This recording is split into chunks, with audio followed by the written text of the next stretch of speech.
Ապրիլյան թուրք-ադրբեջանական կիբերօպերացիան տապալվեց, նրանք չկարողացան լռեցնել հայկական լրատվական կայքերը, ցանցային պատերազմից հայերը դուրս եկան պատվով հաղթողի դերում։ Հաղթեցինք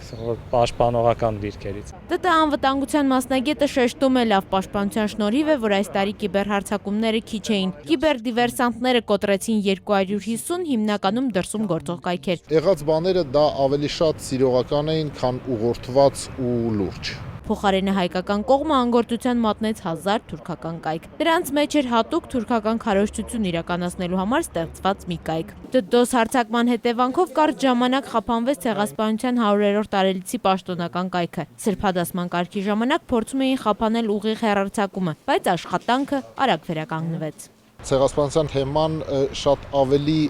մեծ տարածում ստացավ, այսինքն դա մենակ հայկական կայքերը չէր, որ տարածում էին, դա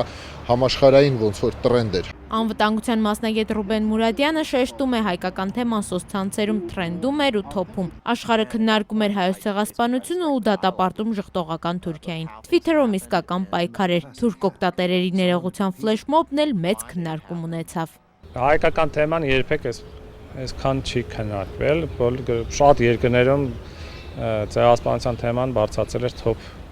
տասնյակի մեջ, նույնիսկ առաջիններում էր։ Թուրք-ադրբեջանական հաքերային խուճապի մատնված խմբերը այս օրերին նաև ապատեղեկատվություն տարածեցին։ Իբր կոտրել են Հայաստանի արտաքին գործերի ու պաշտպանության նախարարության կայքերը։ Սովորական սուտեր։ Հայկու Հյասատրյան, Նարեկ Գալստյան, ժամը լրատվական։